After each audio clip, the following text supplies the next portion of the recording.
Papakita ko sa inyo yung labas ng tinitira namin. So kita Nasa nyo. langit kami. Nasa? Langit. Kita nyo. Ooh. Solid. Thank you, Lord. Ganda. Diba? Ang daming rason para mabuhay. Bakit hindi natin enjoy yung buhay natin, diba? Ito yung isa sa pinaka reason and isa sa pinaka ayan, maganda sa ginagawa natin. Bukod sa nakakatulong tayo sa bata is na-enjoy pa natin yung kapaligiran. Kita nyo. So, kita nyo sa Pilipinas lang yan, no? Number 1. So ayan, magandang boy baseball. Nandito kami ngayon sa Sagada. Kitang-kita nyo naman yung mga bahay dito. Ayan, ayan. Sagada. Nagwawalis pa ang sipag. Pakita ko sa inyo kung gaano kalamig dito sa Sagada. Tignan nyo. Time check is 5:32 AM. Gumising kami ng 4 AM. So ayan, pakita ko sa inyo. Tignan nyo kung gaano kalamig. Solid. Umuusok talaga yun. Lamig. Solid. Lamig. Lamig. Lamig. Ano masabi mo sa gano'ng kalamig dito? Os, ano masabi mo sa lamig? Lamig. So, lamig ako. Lamig. So, kuha tayong kape. Pakita ko sa inyo yung dito. So, kuha tayong kape. Good morning, mga dreamers. Habang may kumukulong kape. Log na pula. Grabe yung mga dreamers. Coach, good morning, Coach. Ano yung niluluto mo, Coach? Penoy to, Penoy. Yung scramble na Penoy.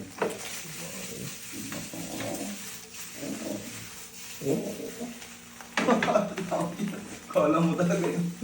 Sinusunog ko lang yung itlog. Nanginginig pa, giniginaw eh. Sobrang lamig dito. Yan, second day namin dito sa may Sagada. So, ang lamig dito sobra. So, ayan kaping barako. Solid. Ayan naghihiwa na yun ng almusal. Boss, ano masabi mo, boss? Sobrang lamig, Coach. Sobrang lamig. Ito yung itsura dito. So, gabi na. Bali, 4 AM pa lang ngayon. Time check. Ayan, alas 4 pa lang, 4:30. So, gabi pa yan, Ayan, sobrang tahimik dito. Sobrang tahimik. So, dahil walang signal dito, as in, wala talaga signal. Pati wifi, walang signal. Data, SIM card, wala talagang signal. So, maaga kami nakatulog. 8 AM, kaya nagising kami alas 4. Ang sarap pala sa feeling ng gano'n, Tapos ang gagawin naman namin ngayon, magluluto kami ng breakfast. Ano ka talaga, Coach?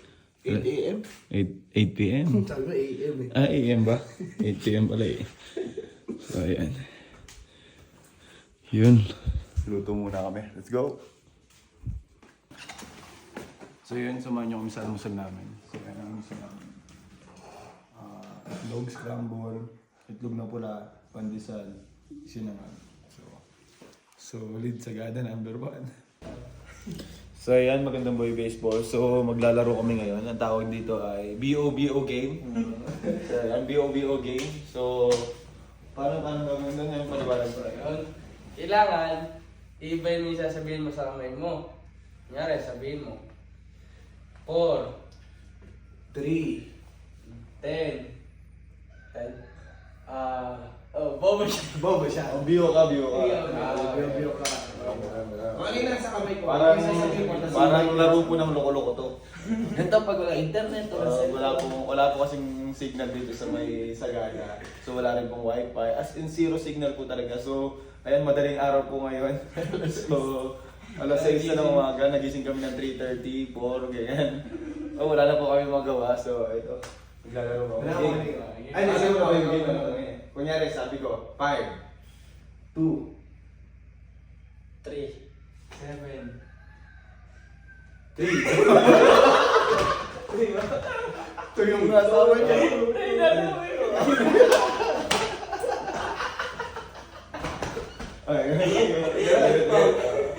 Tapos yung pause lang yan hanggang 2 seconds. 2 seconds. Okay lang, mabilis. Reaction time.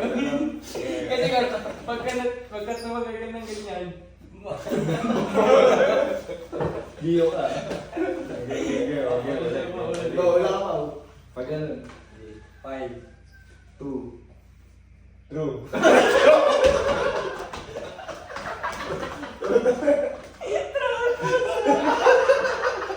Oo, di ka mauna. Hindi ka video. 5. 4, 3. Okay. Oh, yun lang. Kasi yung start. Depende na kung dito. Pag ano, depende sa kung saan mo iikot. 5, 4, 7. Kaya na, di ba? Tension. Ang sasabihin mo, yung nasa kamay ko. Ay! Wala. Di mo wala ka. Wala ka. Kaya ko mag-start. 9. 1. 8, 7, 3.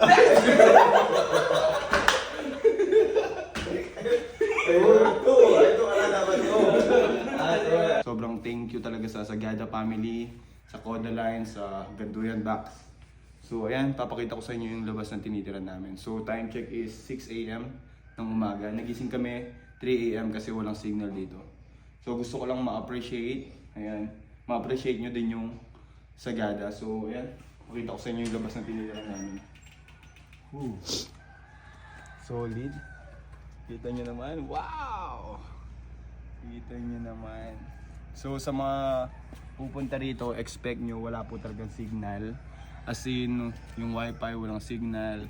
Pero sa ibang lugar naman dito, meron naman signal. Pero sa ibang part, halos sa ibang part dito is wala po talagang signal. So, ayan, highly recommended po talaga yung Sagada kasi unang-una kapag gusto nyo ng family time, kasama yung pamilya nyo, dito po kayo pumunta kasi malayo po talaga kayo sa alam niyo yung maingay na mundo, alam niyo yun, yung puro cellphone ng hawak, gadget. Dito talaga ma-appreciate niyo kung gaano kahalaga yung pamilya. Bukod sa nakikita niyo yung mga gandang tanawin, ayan, yung mga bibihirang bahay. Yung bahay kasi dito pahiwa-hiwalay. Talagang ma-appreciate niyo kung gaano kaganda yung Pilipinas and kung gaano kaganda yung ginawa ni Lord sa buhay natin. Kaya ayan, sa mga gusto pong pumunta dito sa Sagada, pumunta po kayo dito habang malakas pa kayo, habang wala pa kayong nararamdaman kasi medyo mahaba lang po yung biyahe. Galing po kasi kami from Manila, so bumiyahe po kami around kapag private car nasa 7 hours to 8 hours, kapag bus nasa 9 hours to 12 hours. So ayan, highly recommended po talaga kapag gusto natin ng katahimikan, gusto natin ng peace sa puso, sa buhay. Ayan, pumunta po kayo talaga dito. So ayan, ulitin ko lang po, gusto kong magpasalamat sa Ganduyan Box, Baseball and Softball family dito sa Sagada and Koda Line syempre.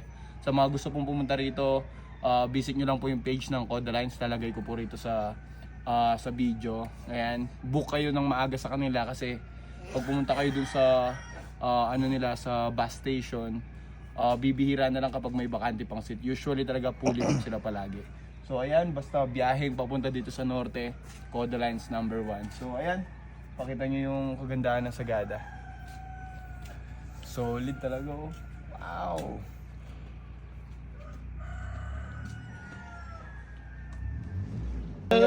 Paano nakapasok yung sasakyan? Saan sasakyan? So, mapapansin nyo kasi dito sa Sagada is bundok. So, mga bahay dito pataas. So, kita nyo yung, yung parking lot sa taas ng bubong. Solid. Kita nyo, pakita mo yung itsura. Oh, Ayan. saan dadaan, no? Ang question dyan, paano naidaan doon yung sasakyan? I-zoom mo. Di ba? Ang parking lot, bubong, solid. So, kita nyo talaga dito sa Sagada. Pero kita nyo yung mga bahay, bundok po talaga. Tapos hindi sila masyadong dikit-dikit. So hindi katulad sa atin na, 'di ba, yung bahay is sobrang dikit-dikit na kaya kapag medyo nasunugan tayo, damay-damay na lahat. Kita niyo yung bahay dito sa baba. Classic na classic, ang ganda. Yan yung pangarap ko na bahay. Yung tipong bahay siya tapos lalabas ka ng terrace mo, yung kapaligiran mo ganyan. Kita mo yung ulap, oh. Yan. So pag pumunta kayo dito sa Sagada, isa sa mga sikat na puntahan dito is Sea of Clouds. So makikita nyo to. Yan yung nakikita nyong ulap na yan kapag pumunta kayo dun sa may tourist destination dito. sea of clouds ang tawag nila, talagang makikita mo yung ulap, parang pwede kang maglakad sa ulap. Pero huwag kang maglalakad kasi mahulog ka. Kasi nasa bundok ka. So yan. Kaya kaya pumunta talaga kayo dito sa Sagada, 101%. Talaga isama niyo yung pamilya niyo talaga nga. Kahit nakakapagod yung biyahe pag nandito na kayo, para kayong nasa Japan. Sobrang lamig. Yung tubig, kung tamad kayong maligo sa inyo, kahit di na kayo maligo dito kasi may rason kayo para hindi maligo. Kasi yung tubig parang naligo sa yelo talaga, ang lamig. Imagine gaano tayo kapalad, makita natin yung nilikha ni Lord na ganito kaganda. So, bakit karamihan sa atin mas gusto nilang mawala na lang sa mundo? Pero kung makikita mo to, bibigyan ka talaga ng rason ni Lord kung bakit kailangan mo mag-stay dito sa napakagandang mundo na nilikha niya. Ayun, no? Kaya lagi tayong magpapasalamat sa itaas. Bago matulog, pagkagising, kapag may kinakain, kapag kaya natin maglakad, kaya natin makita yung mundong ginawa niya. Ano pang rason natin para questionin yung buhay na binigay niya sa atin? Lagi niyong tatandaan, tumingala sa taas, magpasalamat sa Kanya bago tayo magreklamo sa mga bagay na pagsubok lang pala pero akala natin unfair siya sa buhay natin. Shalom! Yung ulap, pangat na pangat yung ulap. Yun. So ayan, samahan nyo kami, papunta na kami sa field at ayan, day 2 ng Adamson University softball team. Ayan, plus baseball, giving back. Let's go! Grabe, lamig na lamig kayo ah. Sobrang lamig po kasi talaga dito. Oh. So ayan yung tsura na tinitira namin dito. Ayan. Dahil sobrang lamig, may ganyan. Ayan, di ba? Doon yung inaano yung apoy. Ayan, tapos uusok sa taas. Kita nyo, di ba? So classic na classic yung itsura ng tinitira namin. Life is like riding a bicycle. To keep your balance, you must keep moving. Sabi nga nila, di ba? Then, may God bless pa doon. Ayan, di ba? So ang buhay ay parang bisikleta. Para maibalanse mo, kailangan urong ka palagi para sulong. So kahit ano pang mangyari sa buhay natin, dapat marunong tayong mag-move on. Oh, grabe naman, parang yan, oh. Dahil tugi ka raw. Balong 8 oras sa buwan, 3 oras sa kalabaw. Oh, ayan, oh, dyan siya akyat. So ayan yung sasakyan namin, papunta dun sa pupuntahan namin. So ayan, oh, kitang-kita nyo naman yung solid. So ito mag-jeep kami. Ayan, dyan siya sasakay sa taas. Papunta dun sa sasakyan namin. So shoutout ka muna dyan, Kok. Shoutout sa mga pamilya ko dyan. Yun, may sipon ka pa. Ayan o, bearing Bontok. Agui. Sagada. Solid. Let's go. Okay ba sila? So ayan, solid. Hi guys. Nandiyan kami sa jeep. Hello. Shout out.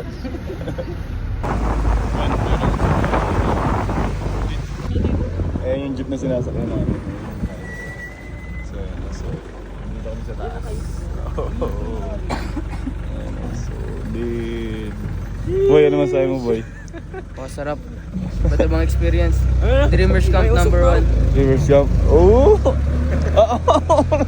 Ganda. Mana? Boy, ayos, upo mo dyan ah. Boy!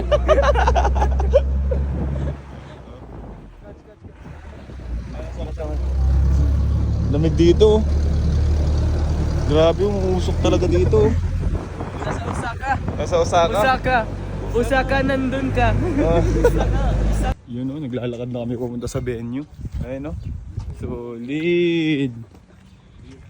Good morning, Sagada. Good morning, Sagara. Yeah.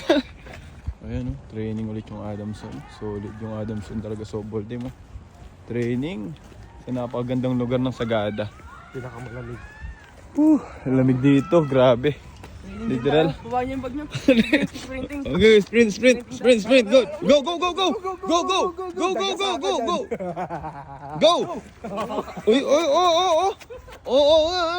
Kinikilig. Ayan o, sabay, ganado eh. Kay Coco daw, kay Coco. Oh, Kok. Ayan na, ayan na. O, yan na, Uy, grabe naman. Oh! Sino ba dyan? Sino ba sa inyo? Sino dyan? Sino daw? Sino? Ikaw wala. Sino ba original dyan? Pag-ibig! Ano? Magandang buhay! Siyempre may magandang pag-ibig! Yeah! Baba to eh! Kailangan practice mo naman! Hindi, saluhin mo saglit. Ayun o, naghihintay o. Ayun o, naghihintay o. Ayan o. Ayan o. Grabe. Yan. Ayun to. Magandang buhay! Siyempre may magandang pag-ibig! Yeah! Ayan na. Ayan na. Kinikilig o. Yun. Ayan, game. Ayan na. Yun o. Oy!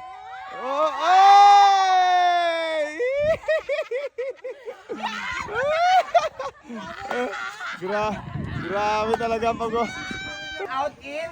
Okay, this time in, then out. Same thing, moving forward. So in, then out, then step 1, 2, 3, in, out. Okay? Ready?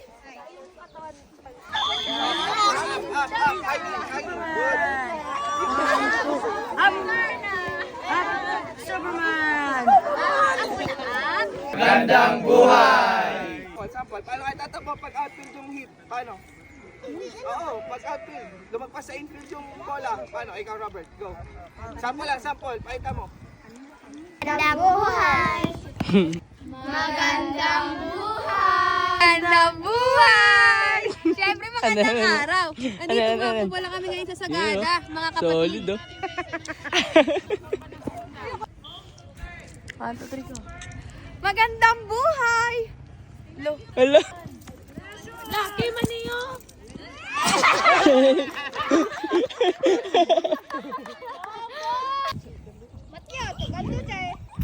Bakit baseball?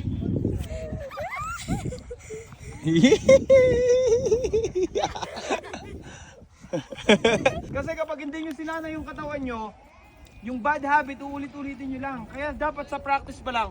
Boom. 1, 2, 3. Para pagdating nyo sa batter's box, relax, tingin sa pitcher, boom. Boom. Okay? So kailangan maging muscle memory ng katawan nyo.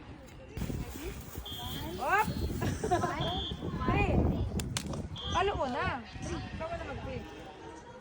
Bola, di ba hindi yung pitcher? Baka inisip nyo yung pitcher yung papaluin nyo.